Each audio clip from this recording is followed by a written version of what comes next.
Eh bien salut tout le monde les amis, j'espère que vous allez bien, j'espère que vous êtes en forme. Aujourd'hui nouvelle vidéo news, votre vidéo hebdomadaire comme d'habitude. Juste avant qu'on commence, n'oubliez pas, demain la vidéo analyse, voilà, j'ai préféré la décaler au vendredi pour ce Grand Prix de Monaco puisque je suis en train de vous préparer un petit truc, voilà, j'en dis pas plus, mais en tout cas ne loupez pas cette vidéo, il y aura peut-être quelque chose à gagner. En tout cas les amis, on perd pas plus de temps, aujourd'hui on a pas mal de news à aborder, notamment sur Lewis Hamilton, sur Aston Martin et même McLaren, et on est parti les amis pour la première news. Pour la première news, on commence avec du léger et regardez-moi cette magnifique livrée de la part de McLaren. Voilà, McLaren ont sorti une livrée spéciale triple couronne. Je rappelle la triple couronne, pour ceux qui ne le savent pas, c'est quand on remporte l'Indy 500, le Grand Prix de Monaco et les 24 heures du Mans. Donc cette livrée spéciale arrive à l'occasion du 60e anniversaire de McLaren. Vous me dites bien évidemment ce que vous en pensez. Moi personnellement j'adore. Il faut juste savoir que cette livrée sera présente pour le Grand Prix Monaco et le Grand Prix de Barcelone, mais j'aimerais bien avoir votre note sur 10. Moi personnellement je la trouve encore plus belle que l'original. Deuxième news, elle concerne AlphaTauri. Alors il y a eu énormément de rumeurs ces derniers temps comme quoi AlphaTauri pourrait être déplacé. Eh bien, Helmut Marko lui-même a indiqué que Red Bull a décidé de ne pas vendre ou déplacer AlphaTauri, mais l'écurie sera plus présente en Grande-Bretagne, donc il va y avoir un changement d'effectifs majeur qui vont partir vers la Grande-Bretagne. Je rappelle que les changements d'effectifs ont déjà commencé chez AlphaTauri, notamment avec le directeur d'écurie Franz Tost qui a été directement remplacé par Laurent Mekies il y a peu de temps de cela. Helmut Marko trouvait donc que la structure devrait être améliorée, que ce soit pour les résultats sportifs ou les résultats commerciaux. Donc de ce fait, déplacer le personnel d'AlphaTauri un petit peu plus en Angleterre plutôt qu'en Italie serait selon lui une bonne chose et pourrait améliorer la coopération entre Red Bull et AlphaTauri en termes de plafonnement des coûts et même en termes de synergie.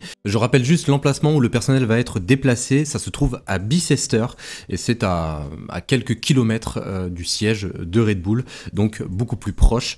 Et d'ailleurs, pour ceux qui ne savent pas, Bicester, c'est l'emplacement où se trouve le département aérodynamique d'AlphaTauri. Donc voilà les amis, concernant AlphaTauri, leur avenir commence, on va dire, à s'éclaircir. Troisième news, et là on a une officialisation les amis, et non plus des rumeurs, puisqu'on a eu des rumeurs pendant de longues semaines concernant cette probable collaboration. On va parler d'Aston Martin, puisqu'Aston Martin viennent officiellement de trouver leur motoriste pour l'année 2026, et il s'agit bien sûr de Honda. Et oui, c'est officiel, Aston Martin s'allie à Honda pour la saison 2026, à partir plutôt de 2026. Maintenant vous allez me dire quels seront les avantages, que ce soit pour Lawrence Stroll et pour Honda. Alors déjà pour Lawrence Stroll et Aston Martin, les avantages ils sont très clairs. Avoir une totale indépendance sur leur moteur, c'est exactement ça qui leur manquait. Et pour Honda, eh bien ça leur permet de retrouver une écurie, puisque je le rappelle, ils sont encore motoristes de Red Bull, et Red Bull d'ici 2026, eh bien ils partiront avec le motoriste américain Ford. Les performances d'Aston Martin se sont énormément améliorées, donc ils pourront peut-être devenir de véritables concurrents au titre d'ici 2026, donc on ne sait pas. Je rappelle également que Honda ont une très bonne image, surtout aujourd'hui avec Red Bull, 2 titres en tant que motoriste, probablement un 3e cette année, et dernière chose qui n'est pas non plus négligeable, d'ici 2030, la neutralité carbone va arriver en Formule 1. On va passer à des carburants entièrement durables à partir de 2026. D'ailleurs, ça reste la raison principale de vouloir continuer en Formule 1, selon eux, de vouloir créer un environnement plus durable autour de la neutralité carbone et également de l'électricité, puisque je le rappelle, on aura beaucoup plus d'énergie électrique d'ici les prochaines années en Formule 1. Donc voilà les amis, vous me dites en tout cas ce que vous en pensez dans les commentaires. Moi personnellement je trouve que c'est un très bon choix de la part d'Aston Martin, et d'ailleurs je compte peut-être en faire une vidéo sur l'ascension d'Aston Martin, enfin notamment sur Lawrence Stroll, comment Lawrence Stroll a transformé Aston Martin qui était auparavant Racing Point et même auparavant Force India. Vous me dites en tout cas ce que vous en pensez dans les commentaires. On en arrive maintenant à la dernière news, et c'est la news qui a fait le plus parler, donc j'étais obligé de vous en parler aujourd'hui. Et là on a vraiment une vraie information, puisque ça a fait longuement parler, il y a eu quand même quelques acteurs du monde de la Formule 1 qui ont participé. Alors parlons de la news Hamilton chez Ferrari pour 2024, comme quoi Hamilton pourrait peut-être remplacer Carlos Sainz aux côtés de Charles Leclerc chez Ferrari.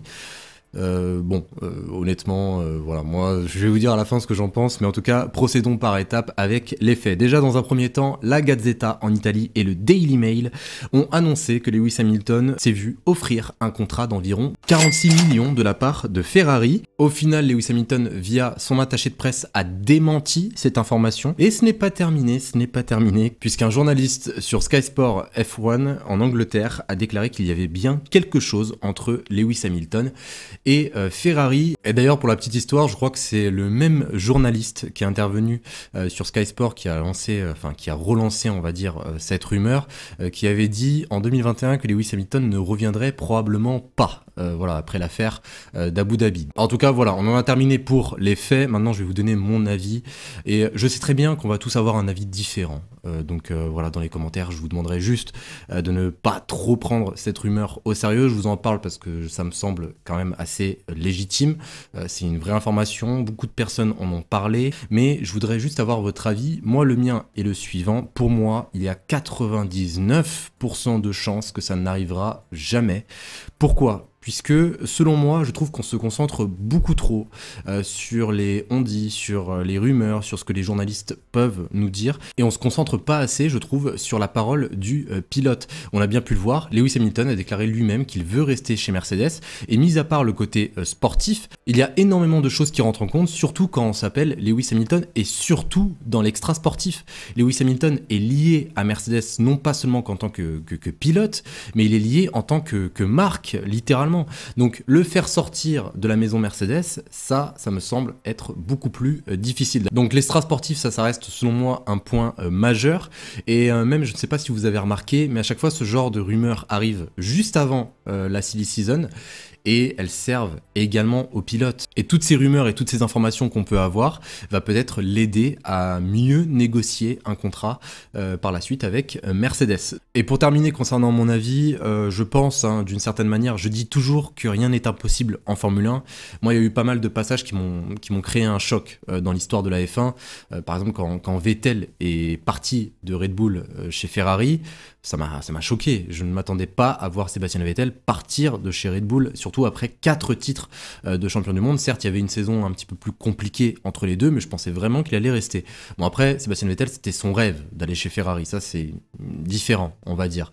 Mais rien n'est impossible. On peut avoir de très très bonnes surprises par la suite. Mais là, pour le coup, Mercedes, voilà, Lewis Hamilton, 6 titres de champion avec Mercedes, une histoire totalement écrite aux côtés de Mercedes, une voiture qui est conçue avec l'avis de Lewis Hamilton et l'avis de George Russell, énormément de travail qui a été déployé. Mercedes n'est pas non plus la 5e ou 6e équipe du plateau, ça reste, on va dire, juste derrière Ferrari avec Aston Martin, donc ce n'est pas non plus trop loin, on va dire, et même je pense qu'en termes salarial, Mercedes vont quand même réussir à subvenir aux attentes de Lewis Hamilton, donc ça m'étonnerait forcément qu'il puisse partir. Mais voilà, rien n'est impossible. J'attends bien évidemment votre avis dans les commentaires comme d'habitude. Dites-moi ce que vous en pensez. Est-ce que pour vous c'est possible ou est-ce que pour vous c'est totalement impossible et ça n'arrivera probablement jamais.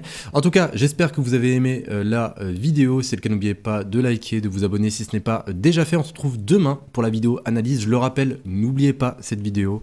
Je pense que vous n'allez pas être déçus. Et sur ces amis, eh bien, je vous souhaite une excellente journée, une excellente soirée et je vous dis à demain. Salut tout le monde.